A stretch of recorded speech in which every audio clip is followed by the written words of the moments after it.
Okay. Hello, everybody. Thanks for tuning into ArtShow. I'm Craig Stover, the Executive Director for Allens Lane Art Center. Today we have with us Leslie Pontz. We're going to be talking about her work. But before I do, I just have a few things, a little bit of housekeeping I have to take care of. First off, just to let everybody at home know that we do take COVID very seriously, obviously, even though we are without masks. We have air filters and open windows, and we actually have fans blowing at us in opposite directions. So we've taken as much safety precautions as we can. Second, I want to let everybody know that in the bottom of your screen, or top, depending on if you're on an iPad, there's a chat feature. It should say a little button with the word chat on it. If you click on that, you're able to send a message to us. The reason we're bringing it up is we would love to have some questions from you, if you have any, at the end of this conversation. Lastly, I want to thank everybody who's come tonight, especially our donors, people who have donated to be here tonight. Thank you very much, especially in this time of COVID. Nonprofits are always having a little struggle, so thank you. It really means a lot to us. So let's begin. Thanks very much for coming today. I'm looking forward to this. I loved having your show here. What was it, about 2 years ago now? I think so. About that long ago. So that was really great. So I've been looking forward to this conversation. So I do want to start at the beginning. How did your life begin in the arts? Well, I was born. Honestly, I've been in the arts since I can remember walking and talking. I mean, as a child, obviously it was very simple drawings, but I don't ever remember it not being there. And it just simply continued to grow. And I remember in 6th grade was my first really major piece where I did a mosaic of cut up paper squares that was humongous. It was the size of a whole chalkboard, you know, like the typical chalkboards that are huge.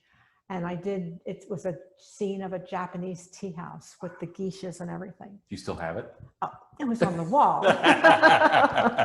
Is there a photograph of it? No. Okay. Whoever, right. I mean, who would have thought that? Who would have thought? You know. So fast forward a little bit, how about your schooling in the arts? I was, since I went from elementary school into what then was known as junior high school, we had tracks, and I immediately started in an art major track. Okay. And did this continue into university? I have a bachelor's degree and a master's degree in fine arts. Okay. From where? Syracuse University. Oh, nice. Did you enjoy your time there? Enough said. It was time of life. Well, let me ask you this. How instructional was that time of your life in pointing? Very. I mean, I was consumed with art 24/7. We had very many long classes. Our studio courses were 3 hours long, and we had at least 2 of those a day. Sprinkled in between was some of our liberal arts subjects that we had to take. But as we progressed, we had even more concentration in our majors as opposed to just taking art courses. And some of us who were very lucky were given private studios. And so it was really treated very seriously. That's fantastic. So is that when you developed this love affair, I would say, with fiber? No. Or did that come later on? What were you doing in school? No, my undergraduate degree is in painting, and my graduate degree is in printmaking in intaglio. And I did that for a very long time. My love affair with fiber really started going back to when I was a kid, and my grandmother and my grandfather and my mother taught me how to sew and how to knit and things like that. Just, you know, so many girls in that time period were learning that kind of thing. But it didn't reappear other than making myself a sweater or a skirt or maternity clothes or something like that. it didn't reappear until about 1999. And then I just became friendly with other artists who were working in fiber, and it got me interested. And I started to take my drawings and my paintings and incorporate them into some fiber and fiber related materials, so that they became more of an art quilt with drawings sewn into them. And from the two-dimensional piece, I remember one day just basically taking it off the wall and wrapping it around an armature and thinking, it needs to come off the wall. And from this, literally this armature was just a box. Yeah. And from there, it grew to what it is now. I'm always fascinated by artists who have these careers where they go from one medium to another. Usually there's either a jump or sort of a slide, because I'm curious. For me, it was a slide. Slide right into it. It was a slide, and I love drawing. I love drawing with pencil. I love working on the three-dimensional form, but I was starting to feel that I was getting stale, that it wasn't fresh. And once you're kind of working by rote, I really think you lose your edge. And you lose your validity. And so for me, part of moving from the paper from drawing, whether it was through the intaglio medium or paper and pencil and pen, I needed to get off the paper. Do you still draw though? No, well, yes, I do in my sketchbook. Because I've been to your studio and I saw the sketches. Yeah, so I do. That was a trap. I do, but I don't draw the way I'm talking about that I draw. Right. Those are very intense, very intimate drawings. What I do now are more like sketches for ideas, and I want to get back into some of that more detailed drawing, but I can't seem to find the time. It's like I'm either doing, even with a pandemic? No, even with the pandemic. Well, one of my favorite parts of my job is I used to go to a lot of artist studios. So I've been to your studio. It was fantastic to see. So pristine. It was one of the cleaner studios I've been in. So I will give you that. How long have you had that studio? The one that I have now is about 5 years, 5.5 years. So you were in New York for no, I've never lived in New York. Oh, no, we lived in, I've always lived in Mount Airy. Oh, okay. Actually, since I've been married. And before I was married, I lived in West Oak Lane. So I'm kind of a girl of the neighborhood. All right. But in our home that we lived in for 40 years, I had a studio in the backyard. Oh, okay. And when we moved, part of the condition of moving was I had to have something. Okay. And that studio was over, where was that studio for 40 That was on years? West Mount Airy Avenue on the 200 block. Okay. And then we have a home now, not too far from here. Yeah. And I have a studio in the house. That's fantastic. Is it everything that you want in a studio? Well, you can always make it a little bigger. I was going to say, you can always make a studio a little bit bigger. Well, it was, I was surprised. So I went to your studio and it was immaculate. It was wonderful.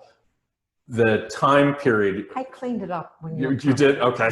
That gives it away. You had created a floor piece that we showed here in Allen's Lane. Yes. And so you do have some larger works, and you don't have, it's not like you have a hanger.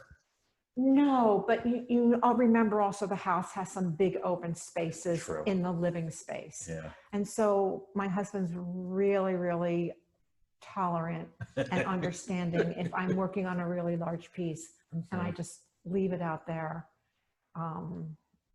to see it develop. You're not the first person to actually say tolerant spouse of an artist. Even I always remember that even when we lived in a home that didn't have quite that amount of open space,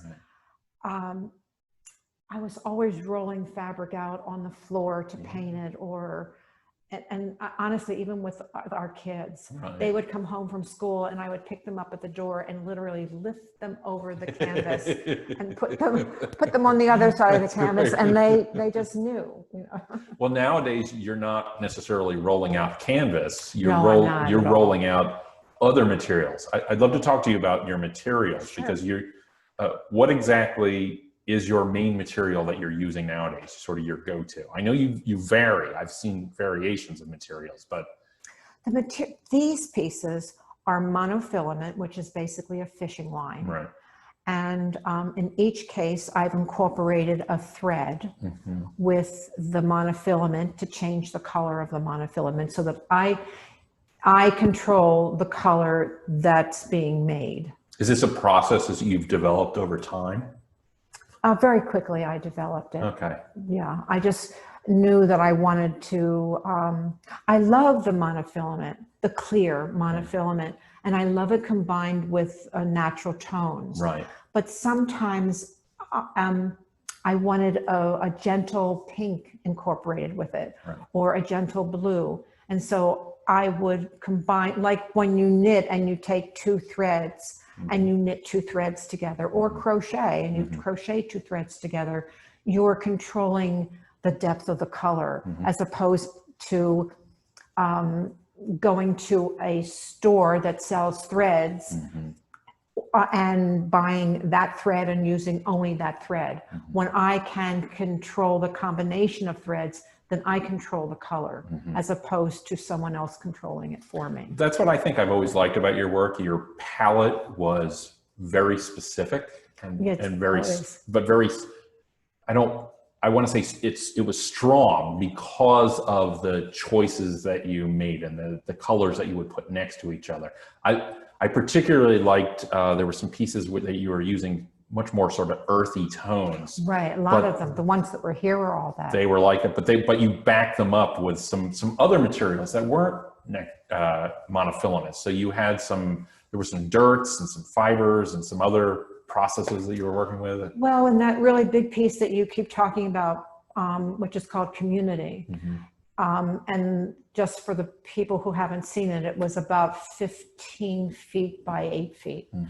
And it sat on the floor, and it sat on a bed of shredded tire mulch. Right, that's what it was. And the pieces were these monofilament crocheted baskets, and inside the baskets were these balls made out of roving, which is a wool fiber, a wool, like a batting, it looks like cotton, but it's called roving, and it comes in big material batches like this, and I would just pull materials off of it and make these balls and stick them inside to give those baskets form. Right. And the roving came, sometimes it was in a deep natural color, which was more like a brown. Sometimes it was in a creamy color. And the colors were often added through using different cotton fiber threads. So I would wrap them to keep the balls together. And sometimes they were wrapped in orange, and sometimes they were just wrapped in a natural color for it to fade away. So are you constantly keeping an eye out for new materials? Oh, absolutely. I mean, I can imagine shopping with you as ooh, there's something, look at this, or. My sister says this, when going out shopping for materials with me is like going to a candy store with a kid. But even here, I've used materials I haven't used before. This is a cotton, and I'm using colors I've never used before. Yes, these are striking. In intensities I've never used before. Up until now, the palette has been mostly neutrals and black. Adding a little red now and then, and a little orange now and then. But this, I have about 15 years of sketches leading up to these pieces. And these are pieces based on the concept of jewelry. And I'm using plexiglass for the piece that would normally be called the finding, you know, that actually goes through someone's ear. And so these findings these plexiglass pieces are actually only samples. I had the drawings made into a file, which they then take at the plexiglass store and they cut it out with a laser. And so I had a lot of findings, a lot of samples made of the findings. And once I decided what I wanted to use, now I'm having the actual finished pieces made. And they still haven't arrived. But I thought that nobody would mind. That's why they have the writing on them. Oh, I think that's part of it. No, the writing actually tells me the SKU number of the color. Oh, okay. Well, tell me about the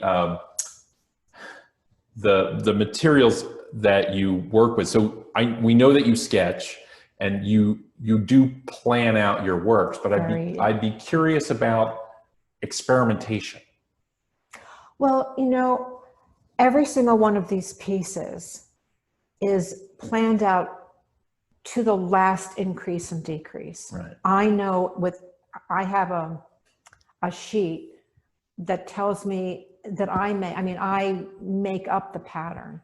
I go on graph paper and I measure and I multiply and all of that. So it comes from mathematical formulas. But when I'm working, because of the nature of the material, I think it's true with any artist in any material, but very specifically with this material, it has a mind of its own. And so no matter how much I plan it out, I have to be willing to respond to what's happening. And to me, it took me a very long time to get comfortable with that. But once I did, it became very freeing. So now it's part of the process. Now it's absolutely part of the process. So have you ever found yourself in a situation where you're going along to the plan and the plan has to change 180? Have you ever stopped, this isn't working, or? It's not working to the end where it was originally supposed to go. Yeah. But it's working in a different way. And so I have to open up my mind and and just sense the new direction and let the new direction lead me. I mean, it might sound a little corny that way, but it's really what has to happen. So as it grows and changes, I have to be willing to let it do that. And that doesn't sound corny to me at all. It makes perfect sense as one artist talking to another. I've always found that the works that come easy are the ones that, I need the fight. I need to. I agree. Yeah, it has to have that little bit of struggle as I said before, these are from the concept of jewelry. And one of the reasons I got turned onto this direction is because so many times over the years, people would look at my pieces of 8-foot sculptures in a digital photograph and say, oh, is that an earring? Because they couldn't tell scale. Right. And I just kept mulling that over in my head and kept thinking about it and making sketches about how that could turn into an earring. And I just finally, after I finished my last collection, and I was very fortunate to have it shown at the Michener Museum. And it was all in blacks and ivories. And I needed something to take me in another direction. Partly to become fresh, and partly because enough black is enough black after a while. Well, I want to touch on something about series, because a lot of artists tend to work on series. So you do. So do you plan out entire series of works, or does one lead to the next? One leads to the next, because as I'm working on, I say to myself, oh, gee, well, what if I did it this way or that way? Well, I don't want to change the piece I've done. So you go on and you make the next piece, and the next piece begins with the, oh, what if part. But these pieces were originally supposed to be 2 pieces that were similar. Mm-hmm. But as I was doing it, to me, that was boring. Mm-hmm. And so Enter in experimentation. That's wonderful. So the piece that was originally supposed to be this mate ended up with another mate. And this is now the set of earrings. So you've been working with fiber, to put it in any other word, for years now, right? About 21 years. About 20 years. Can you tell me, I know this would probably be a little difficult to answer, but what the difference would be from when you first started working to now, like your processes? Is it so much more mature? Okay. So elaborate on that. What do you mean by that? Well, first of all, I really understand what I'm doing. When I first started, I had no idea. I didn't know where it was going to take me. I think my work itself hadn't developed and matured. And now it's really hard to explain. I think it's really hard to explain that. Would you say that the process is a little bit more streamlined? Or no, because so here's the thing. The process is kind of like developing a vocabulary. So for people who write books or journalists, they use words for their vocabulary. For me, I use forms, shapes, materials. So when you say the materials are more streamlined, yes, I know my vocabulary, but I don't know the whole sentence or the whole paragraph. So, and I think it would get really boring. Yeah. If I did. I think I can see it in your work that it's not boring, that you're reinventing. I can see that. You have to. I hadn't seen these works since, you know, they showed up a half hour ago. So I'm still taking them all in. I'm excited about that. I want to ask you a question that I ask a lot of artists, which is other artists. So I'd be curious to know, do you look at other artists' work? Well, yes, but do I look at them to influence me? No. In fact, well, that's not quite true.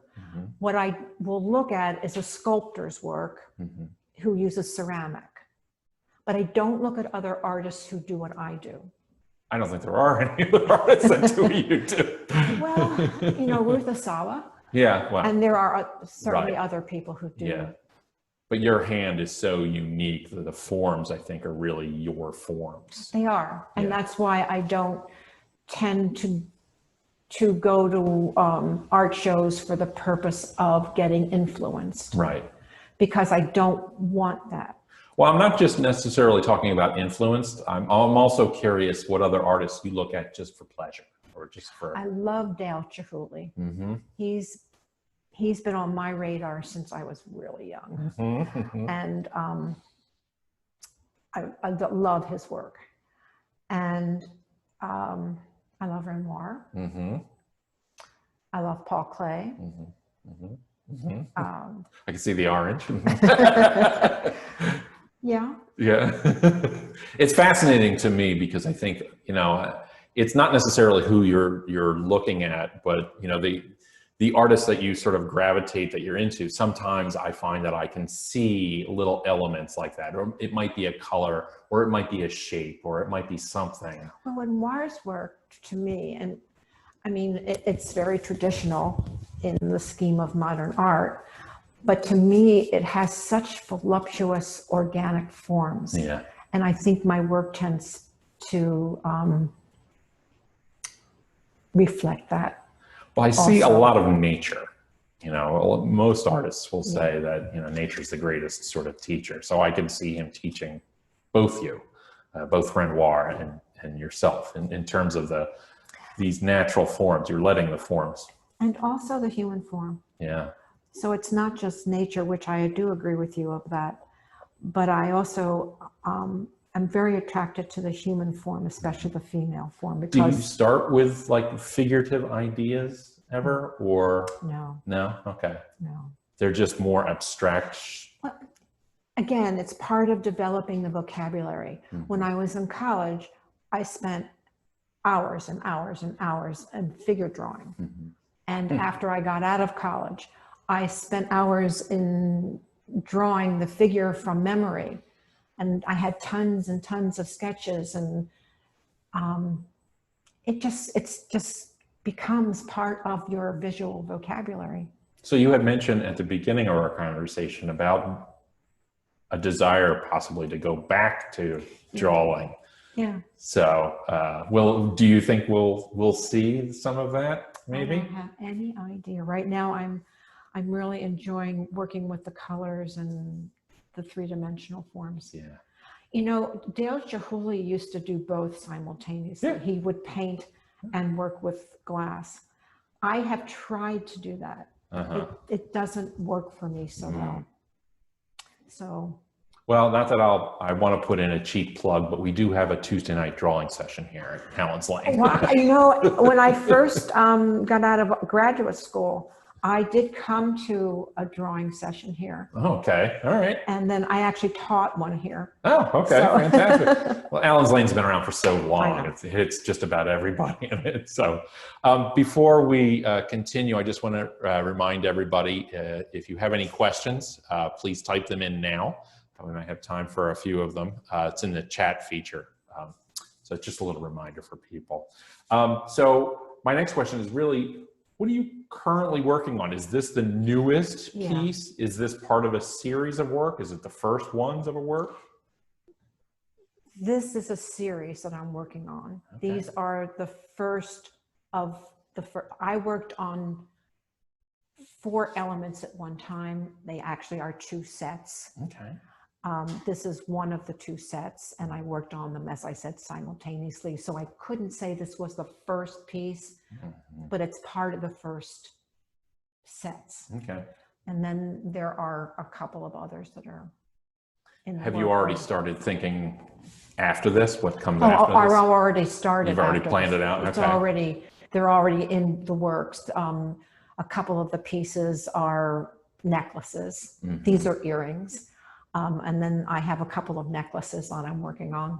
I saw that are really large. A photograph, I think it might have been on your site of a looks like a chain link piece. Now is that Instagram. Are those crocheted links?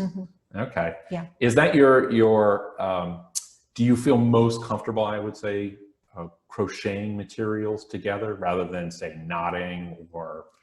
Yeah. Not that I'm not willing to learn new techniques, and actually I refined a technique for the links. I created a technique and then refined it in order to have the links have a really finished look to them. So it's not that I'm opposed to learning new, but I like being able to fall back on the vocabulary I already know, so I can pay more attention to the form than having to figure out the techniques at every step of the way. I mean, a lot of the stuff I had to figure out as I went along. A lot of the materials that I ended up using to bring it all together.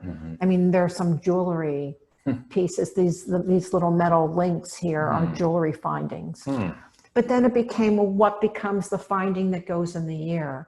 And how do I get that made? And I went through 3D printing and bending glass and all kinds of things until it was such a simple resolution. And it took me probably about 6 months to figure out the simple resolution of laser cutting. But it's that struggle of trying to find that.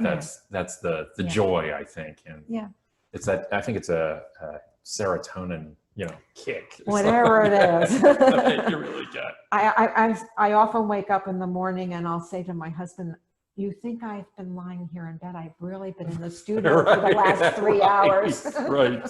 So do you have a routine in the studio? I'm not sure what. So I've been asking this question lately because I find there's similarities. When you're in the studio, can you have other people in there? Do you have to be alone? Do you have to have music? Is it total silence?